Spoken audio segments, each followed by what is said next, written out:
Am I the a-hole for letting my little brother believe I'm his dad for 12 years? To give you the necessary background, I was born when my parents were both 19 years old. They were young, completely unprepared, and our household was always chaotic. I grew up fast.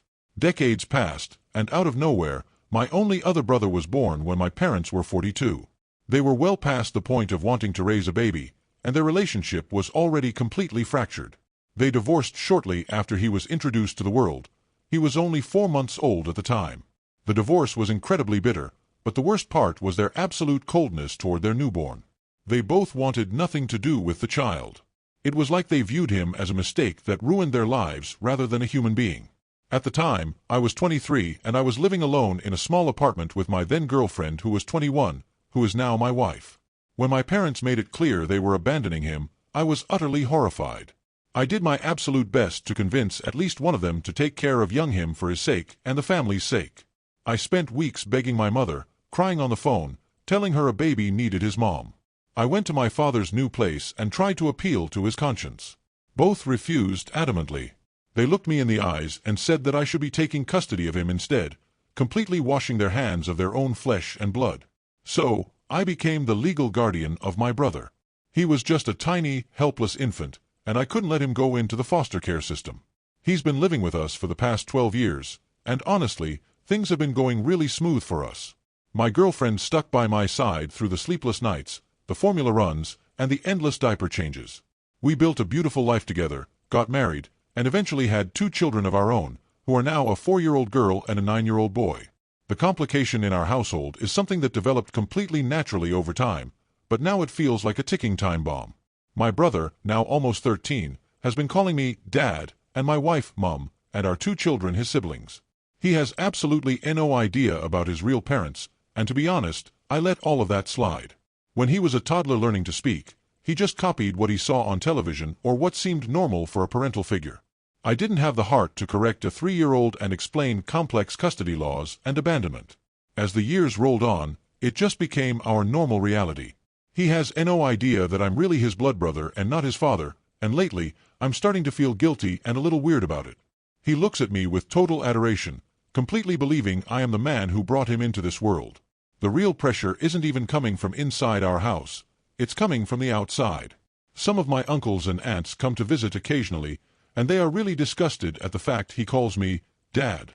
They look at us at the dinner table with these judgmental, twisted expressions. They are completely surprised and offended that I haven't told him the truth yet. Over the last few months, it has turned into an absolute nightmare. They constantly messaged me throughout the day, sent long paragraphs on social media, and cornered me whenever we met in person. I cannot chat to them without this one particular topic rising up. Every family gathering, birthday party, or casual phone call turns into them badgering me to let him know already. They tell me I'm lying to him, that I'm creating a fake reality, and that he's going to hate me when he finds out. But despite their constant, aggressive lecturing, I refused. I discussed this with my wife in our bedroom, speaking in hushed whispers late at night so the kids wouldn't hear us through the walls. She thought it would be wrong to tell him the truth because none of my parents wanted to take care of him, and I'm the only person in the world who gave him the father figure everyone deserves. She held my hand and reminded me of how hard we worked to give him a stable, peaceful, loving home. Why should we shatter his sense of security and identity just to satisfy the morals of aunts and uncles who didn't lift a finger to help us raise him when he was a baby? But the guilt is eating at me. I feel that he has the right to know what he is to me and what I truly am to him. He is entering his teenage years, and if he finds out from someone else or accidentally sees a legal document, the fallout will be catastrophic. At the same time, he's suffered enough already by being rejected by his biological parents at 4 months old, even if he doesn't consciously remember it. I love him exactly like a son.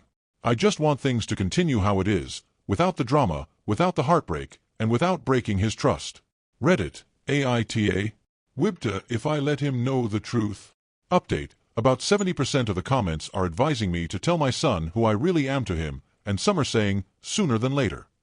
Reading through your perspectives really hit me hard.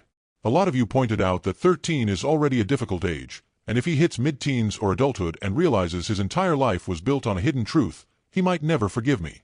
The risk of him hearing it maliciously from one of my judgmental aunts or uncles is too high.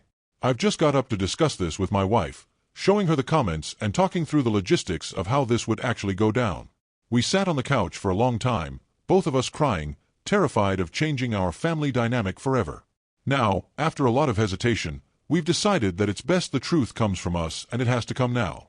We cannot let fear dictate his life anymore, and he deserves to hear it from the two people who love him most, in a safe space. Right now, it's late for us, but we shall address this to him first thing this week, or even tomorrow. Thanks, guys. Hey guys. So many people wanted me to update on my previous post and wanted me to seek professional advice first before I take matters into my own hands. Apologies if it is long. I'll try to make it as detailed as possible while making this short. A lot happened over the past couple of weeks, and honestly, I'm glad I listened to the people telling me not to rush into this blindly. Before making the original post, my wife and I had already been leaning toward telling Josh the truth, but after reading through thousands of comments, I realized this was far bigger than just one difficult conversation. There were people sharing stories about finding out late in life that their parents were not who they thought they were, and some of those stories were brutal. A few said they never recovered from the betrayal of everyone knowing except them. That part stayed with me. So before doing anything, I went to my local therapist and explained the entire situation from the beginning. I told him about my parents having Josh later in life, the divorce, them refusing custody, my wife and I taking him in, and the fact that for almost his entire life he genuinely believed we were his biological parents. I also explained how natural it all became over the years. There was never some planned deception where we sat down and decided to lie forever. At first, he was a baby and we were just trying to survive. Then he became a toddler calling us Mom and Dad, and correcting him felt cruel and confusing. By the time he started school, the truth felt too heavy to suddenly drop on him. Every year after that made it harder. The therapist was very calm about the whole thing, which honestly helped because I had worked myself into thinking I had completely ruined this kid's life already. He told me he had heard similar family situations before, though not identical ones, and said the longer a child builds their identity around a false understanding of their family, the harder it can become later. He also explained that kids often handle difficult truths better than adults expect, especially if they already have a stable and loving home environment. What mattered most, according to him, was making sure Josh understood that the relationships in his life were not disappearing. One thing he strongly recommended was having all 3 children present when we talked to Josh. At first I didn't really understand why, but he explained that it would reinforce that he was still part of the family unit and not being separated from it. He said children can sometimes hear, "You're not biologically ours," and immediately translate it into, "I don't belong here anymore." Keeping everyone together during the conversation would hopefully prevent that feeling from taking over. I also spoke to a few close friends privately. Not many people in my life know the full story because we have always kept things fairly quiet, but the friends who did know all told me the same thing. If the truth had to come out, it needed to come from us and not from some bitter relative during an argument one day. That possibility became more real than ever after my aunt apparently made another comment about it during a family visit. Josh didn't hear her, thankfully, but my wife later told me she was terrified that eventually somebody would let something slip accidentally. At that point, we both knew we couldn't delay it anymore. My wife and I spent almost an entire night talking about how to approach it. We went over every possible reaction we could imagine. We worried he would hate us. We worried he would feel humiliated. We worried he would think his whole childhood was fake. The hardest part was knowing there was no perfect way to tell a 13-year-old boy that his big brother was actually his biological father figure all along and that his real parents had essentially abandoned him as an infant. We decided not to overload him with details about my parents refusing him. We agreed that no matter what failures they had as parents, Josh did not need to feel unwanted during the conversation itself. There would be time for more complicated discussions later when he was older and emotionally steadier. The next evening, after dinner, we sat all the kids down in the living room.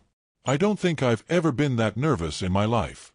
Josh immediately noticed something was off because both my wife and I were visibly tense. He asked if somebody died, which honestly broke my heart a little because it showed how serious the atmosphere felt. I asked him to sit closer to me and I put my arm around him. My wife sat beside us with our younger 2 children. Before saying anything else, I told him how much we loved him and how proud we were of the person he was becoming. I explained that nothing about our family was changing after this conversation and that he was safe.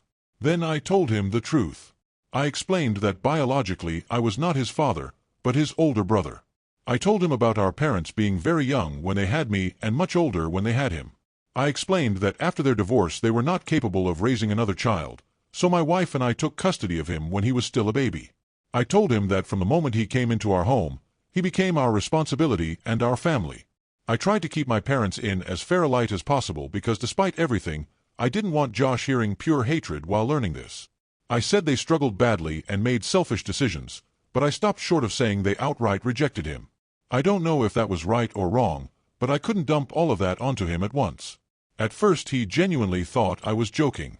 He even laughed nervously and looked at my wife like he expected her to correct me. Then he saw me crying and realized this was real. My younger children looked confused more than anything. My 9-year-old immediately asked if Josh was still his brother, and before I could answer, Josh started crying. I pulled all 3 of them into a hug and told them that nothing was changing between them. I told Josh specifically that I loved him exactly the same as I always had and that he was my son in every way that mattered. He pulled away after a minute and asked why we waited so long to tell him. That was the question I dreaded most because there isn't really a clean answer. I told him the truth. I said we thought we were protecting him, and then as the years passed, it became harder and harder to find the right moment. I apologized for not telling him sooner and told him he had every right to feel angry. He got up and went straight to his room. That night was horrible. Not dramatic in the screaming sense, but painfully quiet. He barely spoke to either of us. My wife cried after the kids went to bed because she thought we had permanently damaged our relationship with him. I honestly feared the same thing. Over the next several days, Josh became distant. He answered questions with one-word replies and spent most of his time alone. The hardest part was that he stopped calling me Dad. He mostly avoided calling me anything at all. I gave him space but still tried to keep some normalcy. I asked if he wanted to go play football at the park like we usually did on weekends. He declined. I offered to help him with one of his school projects. He shrugged me off. One afternoon I tried talking to him about a football match he normally would have been excited about, and he snapped at me to leave him alone. I didn't blame him for any of it. My younger 2 children were confused by the tension in the house. My daughter kept asking why Josh seemed sad all the time. We told them that he was processing some difficult family information and needed a little extra patience right now. A few days later, my wife overheard Josh crying in his room late at night. She asked if he wanted her to come in and he said no, but hearing that absolutely crushed both of us because Josh has always been a pretty emotionally guarded kid.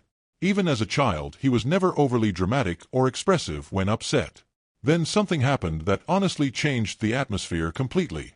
My wife had taken our younger 2 children shopping, so it was just me and Josh at home. I was sitting in the kitchen pretending to read while actually preparing myself for another uncomfortable silent afternoon. Josh walked in and stood there awkwardly for a few seconds before sitting down across from me. He looked exhausted more than angry at that point. Then he told me that he knew I wasn't his real father, but that I was still the best dad in the world. I completely lost it emotionally after hearing that.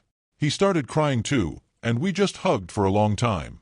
He apologized for shutting me out, and I apologized again for waiting so long to tell him. We talked properly for the first time since the conversation happened. What surprised me most was that the thing bothering him most was not learning I was his brother. It was learning that his biological parents were still alive somewhere and had chosen not to raise him. He asked a lot of difficult questions that I honestly didn't have good answers for. I answered as carefully as I could without trashing my parents completely. Since then, things have slowly improved. It would be a lie to pretend everything instantly returned to normal because it didn't. The dynamic in the house still feels different sometimes. Josh occasionally gets quiet out of nowhere, especially when family topics come up. There are moments where I can tell he's reevaluating old memories with this new understanding in his head. At the same time, there's also a strange sense of relief in the house now. The secret is gone. We are no longer constantly worried about some relative accidentally exposing everything at Christmas dinner or during an argument. Josh knows the truth, and despite how painful it was, he also knows that he was loved enough for someone to step up when his parents didn't. A few days ago, he called me Dad again naturally without hesitating. Neither of us pointed it out, but I noticed. Josh is a tough kid, and he handled this far better than I believed he would. I'll be looking into therapy for him to help him recover just in case it doesn't go well in the long run. I'll strive and continue to be a great dad to my kids, and a great dad to my brother/son. Thank you Reddit for pushing me towards this happy ending. Thank you for all the advice and judgments I got, excluding the rude ones about my uncles and aunts, eek. I love you all. Good night.